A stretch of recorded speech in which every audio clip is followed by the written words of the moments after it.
The views and opinions expressed on this program are those of the participants and do not reflect the views of Bronxnet or the program underwriters.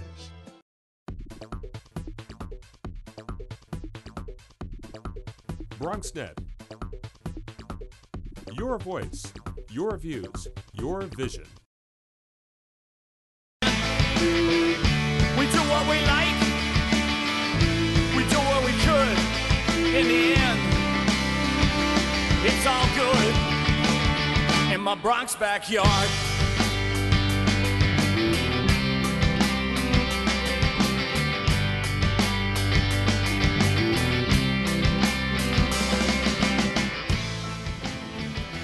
Hello and welcome to another edition of Bronx Magazine, where we spotlight the people, places, and the events that make the beautiful Bronx the truly unique place that it is.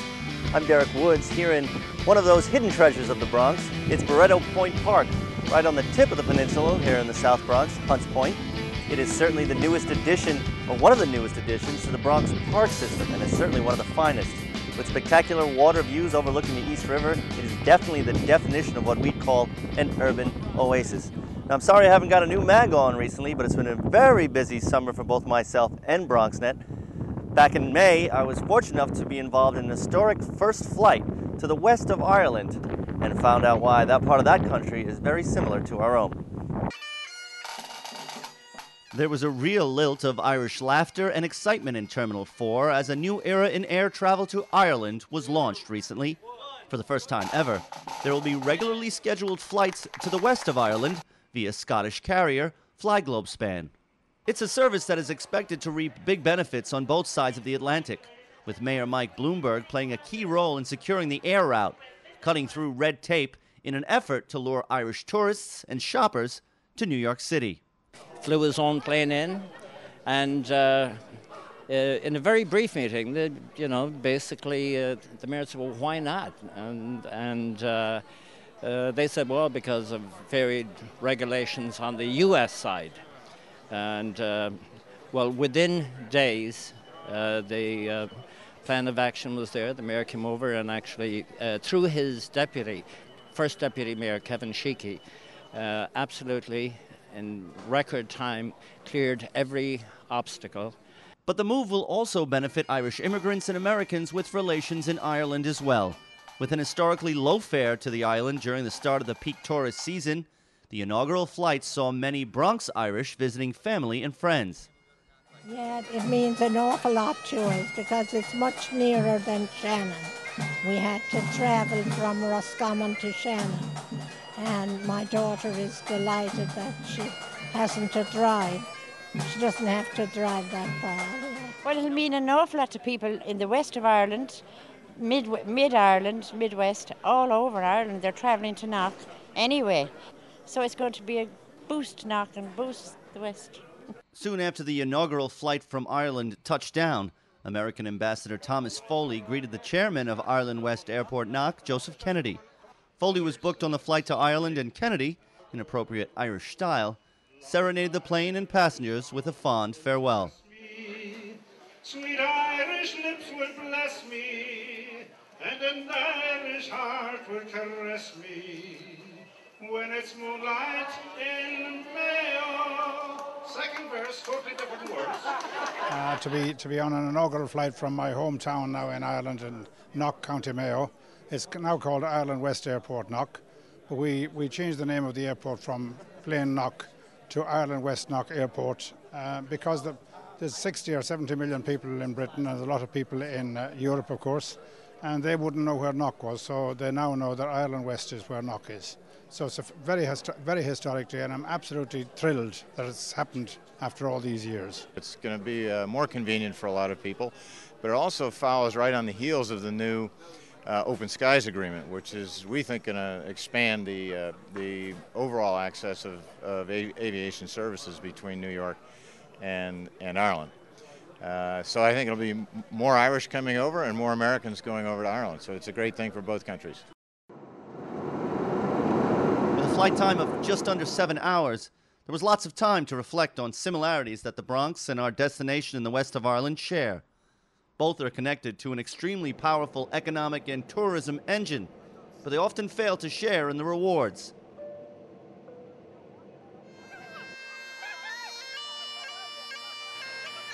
I arrive with a junket of American journalists and tour operators to a warm welcome at Ireland West Airport Knock, ready to embark on a whirlwind tour of the region. Like the Bronx, the counties in the west of Ireland are often overlooked by tour operators, and even Knock Airport itself was considered a fool's errand when it was conceived and built in the 1970s and 80s.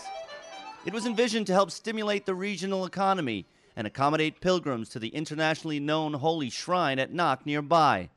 The historic flight in from America went a long way in realizing that airport's original goals. Written across the airplane is the slogan, "Across the Universe." Effectively, we're now linked with the US and all the market, the ethnic market, all the various people who are connected with the west of Ireland. It's linking Ireland with the US. It's linking Ireland with its ethnic market. It's linking us with our own. So we hope in the years to come that many of those people who have travelled, emigrated, gone on business or whatever will have an opportunity coming back to Ireland.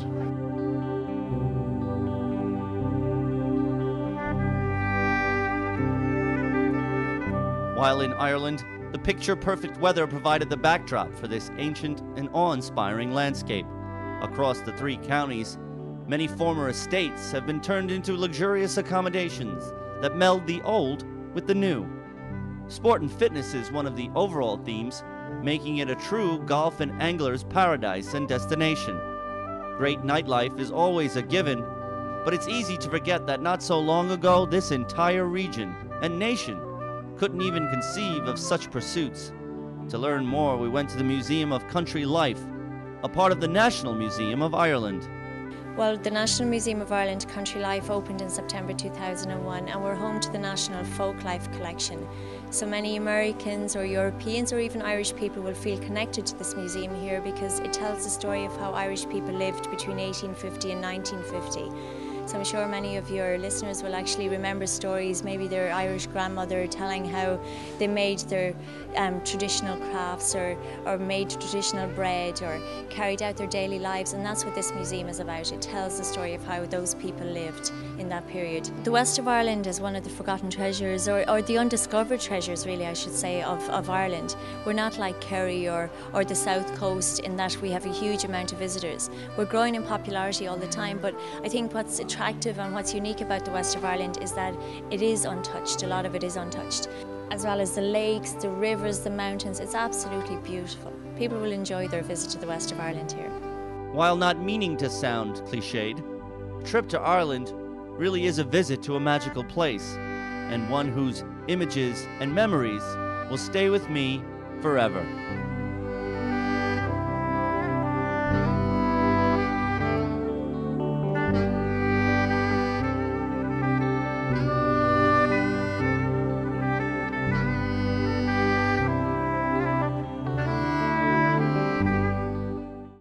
Now moving from the Emerald Isle to the movie aisle, big news from a local landmark that underwent a stunning transformation.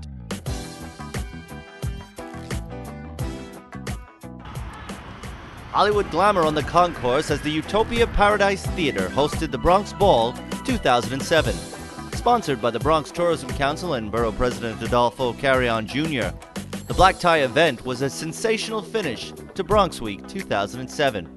It feels great being here on the Grand Concourse at the old Lowe's Paradise Theater, using this theater the way it was intended to be used. This theater was built in 1929. It's a Beaux-Arts architecture. It's very elaborate and beautiful. It went through very difficult days, just like the Bronx did, but it's back just like the Bronx is back. And the stars are back. Oh, the stars How do you feel like walking the red carpet? You know, it's wonderful to have a red carpet, have celebrities, have people come back to the Bronx, people who started here. You know, you're essentially telling the kids of the Bronx, of this generation, you can start here and you can achieve great heights. It was a taste of days gone by to welcome the newest inductees into the Bronx Walk of Fame and welcome some Walk of Fame alumni as well. For me, it's very important. I do have a star on the Hollywood Walk of Fame, but the Bronx Walk of Fame means a heck of a lot more than that for me. It means everything. I'm speaking for the rest of the guys that couldn't be here today. It means everything to us, actually, because I was raised in that street. You know, I used to play baseball in that corner with the rest of the guys. And for us to us, I mean, it's the biggest honor. I mean, there's not even words I could describe how I feel. Paradise Theater right here. Are you kidding? 1956, I met my wife here in the Bronx, and our first date was at this theater. Third balcony, first kiss, still together. That's what it means. I'm glad to see what's happening tonight, and I'm very happy that Doris Roberts is going to be here. She's a friend and a talent. How do you feel to be back in the Bronx? Well, I was just up here yesterday working out over at Bally, so it feels good. I mean, I love Fordham Road. They got a nice selection of women that walk back and forth through it, so I call this the runway. The runway, right? Yeah, it's the runway. It's always wonderful to come back to the Bronx. You know, before I was Maria from Sesame Street, I like to tell people I was Sonia from the Bronx, and I just love to come back and see it growing and changing the way it has been. So I'm happy to be here in the Bronx. It's been a long time. Any memories from the theater? The memories that Sandy and I, this is my wife Sandy. Hi, Sandy. How are you? Sandy and I we used to go up into the balcony, and we were intrigued by the clouds, and there were stars that were And by each twinkling. other? Intrigued by each other. That's right, we were. But we used to look, remember we looked at the stars? And it's one of the most beautiful theaters, and it's been renovated. It's the first time I'm seeing it. It was also a coming-out party of sorts for the newest owners of the Paradise Theater, actress Kathy Moriarty Gentile and husband Joe. Their company, Utopia Studios, recently took over the Bronx landmark and have planned to transform the Paradise into a full-scale production house and entertainment venue. I was always proud of where I was from and always came back home. And I just think it's vitally important, and I think it's always very important to give back to your community because people believed in me when I was starting out. And I think there's a lot of unbelievably great talent there, and we're here to find that. The incredible scale of the Bronx Ball gave a glimpse into the future of the beloved theater, rescued and restored from its former glory after years of neglect. A new chapter in the theater's history was written as well, as it was transformed into a magnificent ballroom to host this year's Walk of Fame Gala. The stars of the Paradise Theater ceiling may be gone, but there was certainly more than enough star power coming from the floor of the Bronx Ball 2007.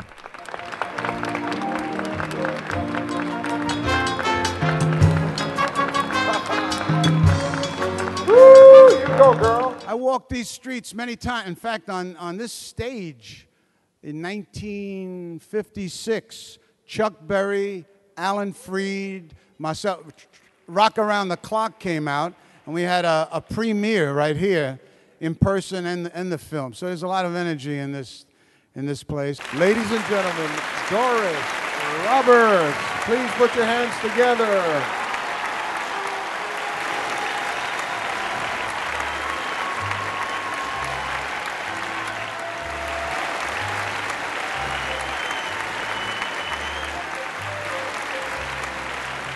Thank you so much. Thank you for welcoming back to my beginnings. It all began here in a kindergarten. I had one line, and it was, "I am Patrick Potato, and this is my cousin, Mrs. Tomato." I heard that laughter, and that was the bug that bit me, and it's still biting me. I remember this theater very well. I also remember the whole ceiling was filled with stars in the zodiac. Someone asked me if I'd made out up there. No, I was only 6. But it's not too late, is it? I had a lot of jokes to tell you, but they said they couldn't serve breakfast. So I want to thank you all for coming. I want to thank you for welcoming me with all this warmth, and makes me feel fuzzy and wonderful. And I am proud that I lived in the Bronx and that you welcome me home again and give me this great award. Thank you so much.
Bronx Ball 2007 is airing on Bronxnet Channel 67 throughout the summer and fall. Check your local listings or log on to www.bronxnet.org. Now let's move on from our celluloid heroes to everyday heroes. Harris Field was swarming with cops recently for a very good cause. The annual Harmony Day Picnic, a day-long event sponsored by Patrol Borough Bronx, brought cops and kids together for some good old-fashioned fun. This has been going on for almost 20 years, if not longer. And this is a great opportunity for the police department to interact with the Bronx boys and girls from the day camps and give a positive spin on police work and show a side to the police that these kids probably wouldn't see, in the media or something like that. Unfortunately, the police department coverage is always event-driven, and too many times that's the result of a tragedy. And this time, this is really, community interaction at its finest. Kids from camps and community centers from across the Bronx were joined by members of the NYPD, the FBI, and state troopers, offering them a rare opportunity to learn about law enforcement and the men and women behind the badges. What we're trying to accomplish is that to show the children that the police aren't the bad guys on the street. Every time they see a police officer, they shouldn't fear that they're going to be arrested, they're going to be interrogated. And on the other side of the coin, we want to show the police officers that the children aren't always the bad guys out there. It's very important. Right now, we're living in a rough area, and a rough. It's not like when we were being brought up that we had to respect PD. Right now, a lot of police officers don't get the respect, and we have to teach these kids from very small to respect our neighbors, to respect themselves, and to respect the officers who are the law enforcement for our community. It was also an opportunity to sample some of the great Bronx talent that's being cultivated in community centers across the borough. Well, today's event is very important because every group, every summer camp that's here today are coming together united in unity. And this is something that we don't see too much in the neighborhood, where they're out of the streets from selling drugs, doing violent things, or even getting into negative problems. So we try to keep them in a positive environment, and this is what the picnic brought today, unity. And that's one thing we really need.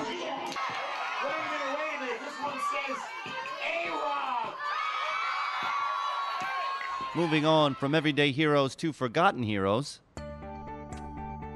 The Riverdale Bell Tower has loomed over Riverdale residents for more than 75 years, and now the rustic tower is getting some much-needed attention. The tower features 9 bronze honor rolls that list the names of residents of Riverdale, Spuyten Duyvil, and Kingsbridge who served and died in World War I. It also houses an historic bell which is said to have been cast by Spanish monks in Spain in 1762 and captured by General Winfield Scott during the Mexican War. But time and the elements have taken their toll, and recently the Restoration Committee of the Parks Department have begun the painstaking steps necessary to restore the monument to its proper state. Well, personally, as being trained as a conservator, it's always very rewarding, a project like this, and we've been getting such a great feedback from the community and veterans that come by. So that's a great joy that makes it all worthwhile. It's great to be thanked for your job while you're doing it. Also with us in this project are 4 summer interns.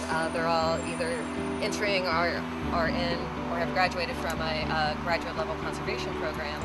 And so it's great to work with them, to teach them all the different techniques, because the bell tower kind of represents a microcosm of so many different conservation issues. You have stone conservation in terms of staining from copper and degradation, and then all the bronze had different issues as well.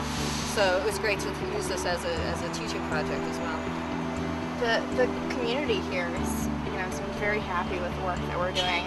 Everyone drives by and they always say, "Oh, you can see the names." So I think it's a sense of community, and that means a lot, to me personally, and I think to most people. The tower is suffering. The screening that keeps out the pigeons and the squirrels has been out for quite a while. There's a resident pigeon population. There's a guano problem. We can't even get the door open. So we're going to need to remove the door probably at some point, get crews out here, clean out the entire interior, possibly make repairs to the stairway. We don't really know yet since we haven't been in there. And eventually the goal is to get up in the tower, make the whole thing secure again, and do a full conservation of the bell, which is one of the older antiquities in the city's collection.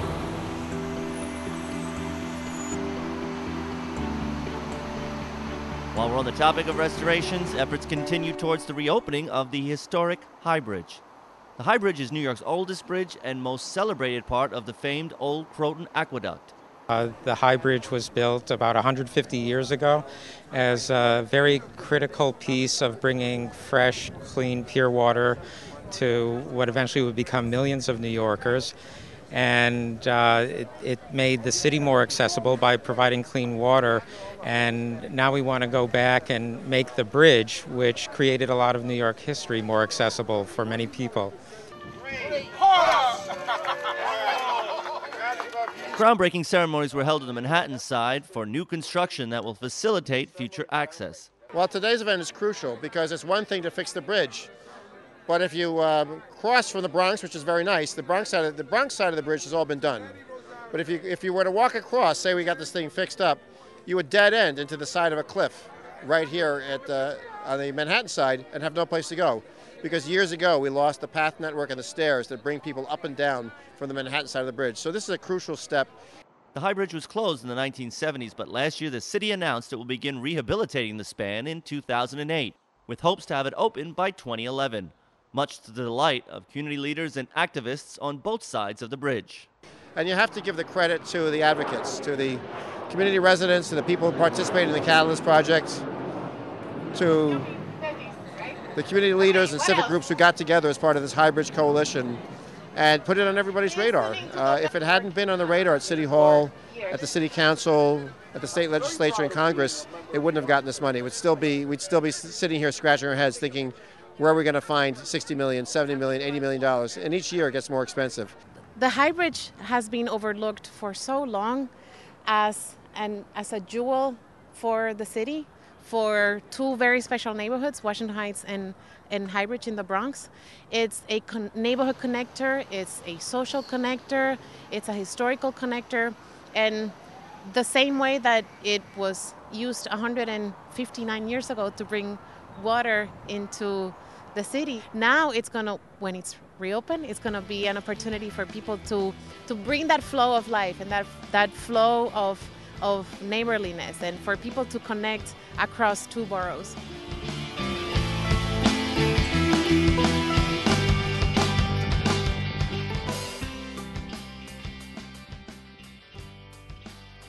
Now, if there's anything you ever want to see on the mag, just get in touch with us. In my Bronx backyard, in my Bronx backyard, in my Bronx backyard, in my Bronx backyard. I'm Derek Woods. Hope to see you next time on Bronx Magazine.